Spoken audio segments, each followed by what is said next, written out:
But Brant Martin, thanks so much for joining us. Happy to be here. Recently minted, recently minted, but Hall of Famer, but long overdue. Thank you very much. Great to see you here. Really. Yeah, wonderful. We're glad you're here to speak a little bit about your opportunity and the Hall of Fame and so forth. But for those who haven't had the opportunity to meet you before, just talk a little bit about yourself and a little bit about Brant Martin. Okay. Well, I grew up in Lakeland, Florida. I'm a longtime resident, full-time, as a matter of fact.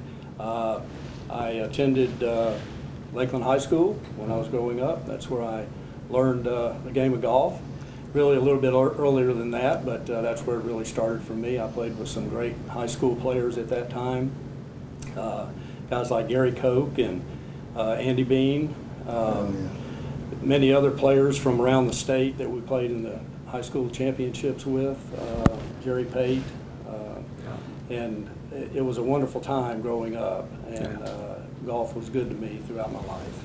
Wonderful. Yeah, we've had a ton of, speaking of that, we've had a ton of golfers in this county that have came out of this county, and whether they play professional or high level college players, it's just amazing when you look at the list of players. I haven't seen any statistical stuff, but Brant, I would think that Lakeland, Polk County, arguably has more top golfers come out of here than anywhere else in the state of Florida. I can't think of any other place.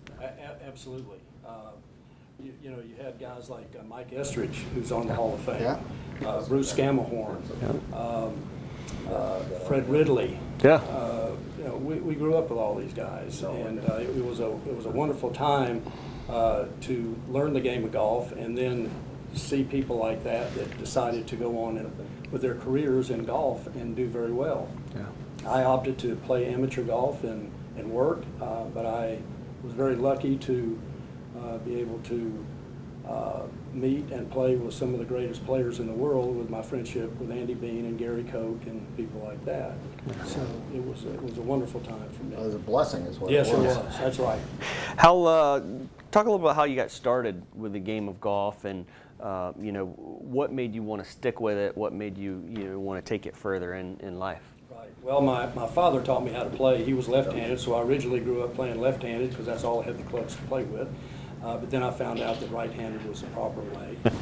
I played all the sports just like all the kids did at that time, because that's really all we had to do. I gravitated to golf because I seemed to be very good at that. I grew up at Cleveland Heights. I won numerous junior tournaments. As a matter of fact, my first trophy for a junior golf was presented to me by George Zaharias, Dave Zaharias. Oh, really? Wow. Yes. And that kind of got me on the right track. And from there, I continued to play. I played at Polk Community College for 2 years. Had a very good record there. I was going to play at Florida Southern, but at that time, Florida Southern was really recruiting players from the Northeast. They didn't recruit players until later on from the Polk County area, because I basically told Charlie Matlock, you really should be recruiting from this area. That's how he got guys like Marco Dawson and Lee Jansen and so forth. So I kind of took a step back from golf, but I continued to play amateur golf, and I played in all the USGA events that I could get into, all the Florida State Golf Association events, and I did quite well. Wonderful. Gerald, you're into golf. Like I said, he's close to, if not a scratch golfer, and the competition, you've watched it grow, being with the first tee and these kids coming through and all of this type of stuff. I mean, if you're a Polk County Hall of Famer, that says something about your golf prowess. It's just absolutely incredible. I don't know, the talent. I've never seen a place like this ever, and I've been all over. Yeah, it is, like you said, it's stacks up. Polk County stacks up to really anywhere else in regards to the quality of players that have came through. But in regards to Hall of Fame, which was June 14th. month ago? Yeah, right about a month ago. Tell us a little about that, getting the opportunity to be informed that, hey, you've been elected to the Polk County Hall of Fame, and what that meant to get that call, and then to have that night. I know that was a special night. I know you had a lot of guests there. Andy was there, a lot of the other guys that you kind of grew up with, and kind of help you get to where you are in the golf realm? Well, it was an honor to first of all be nominated and then inducted. I was really really happy. It was one of the biggest thrills of my life. I had my family there. I had 40 of my friends. I had all of my golf team buddies that I grew up with in high school, and of course Andy Bean. Through Andy's friendship, I was able to meet a lot of players on the PGA Tour. I played with some of the greatest golfers that have ever lived, Jack Nicklaus. Who's your favorite?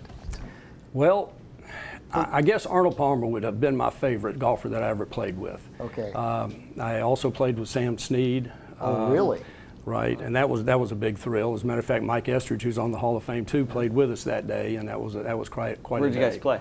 Played at Greenleaf West. Greenleaf West. Yeah. That was a tough course. That was something else. That As a matter was of fact, funny story, we were going to play from the tips that day, and Sam Snead said, "Andy, how long is this par 5?" And he said, "Well, Sam, this is a par 4, 450 yards."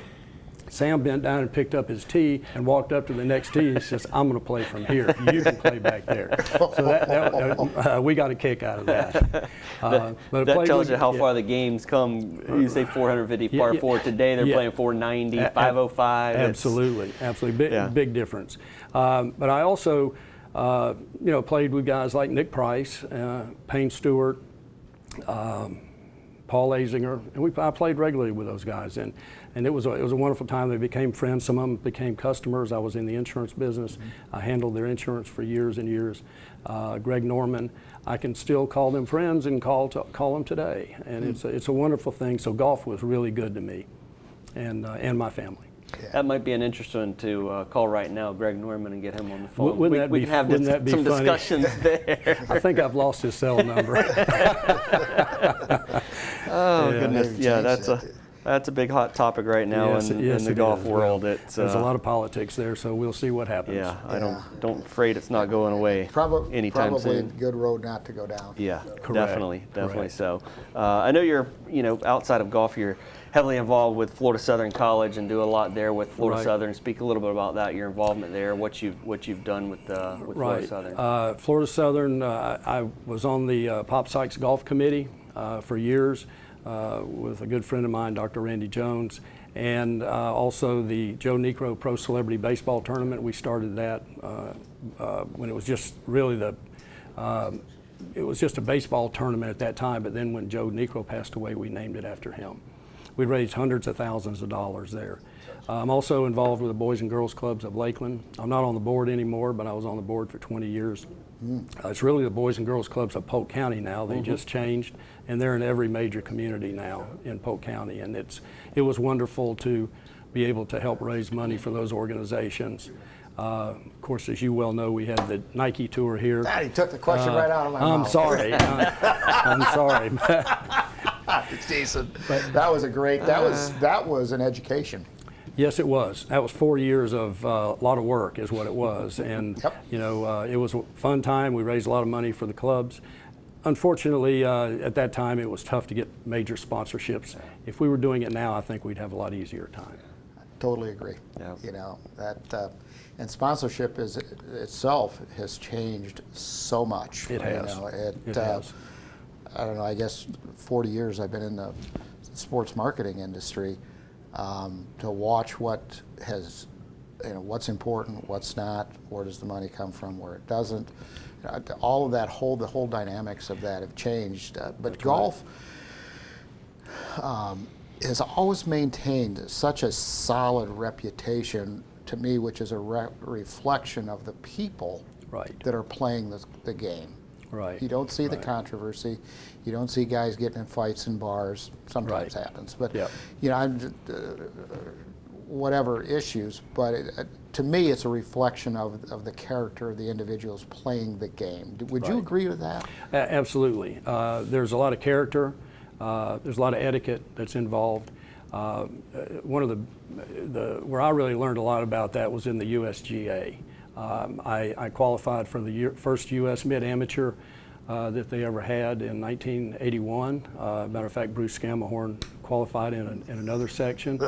And I just laugh every time you bring up Bruce's name. Yes. He's so funny. Yeah, he's a great Bruce guy. is something. He really is. But we had a great time out there, and we really learned a lot about the USGA at that time. Mm-hmm. And being the first one, it was a big deal. It was just like the United States Amateur, except it was for businessmen over 25. And that's where you really learned a lot about who the USGA was, and all the other golf organizations filtered down from that organization, in my opinion. Yeah. And it shows. And junior golf is a big part of that. Well, and the growth of the sport ultimately is going to have to, I think there's a lot of room for females. Absolutely. Growth of female golf. But the real foundation starts with the things Gerald was doing at the first tee, getting these kids involved, and then, and as you have shown, it's a cradle to grave sport. Yeah. Not that you're on the grave. Right, that's correct, but I grew up playing at par 3. Yeah. 60 years ago is when I started there, so it's a wonderful, wonderful place, and it's still Well, it not only builds athletic skills and coordination and athletic ability and that type of stuff, it builds character. And truly that's the sport of, or sports, that's what it brings to the table, and why it's good for the community. Brant, thanks so much for joining us, man. Thank you for awesome. having me. It was my pleasure. Oh, absolutely. Thank you. Congratulations once again on the Hall of Fame. Thank you.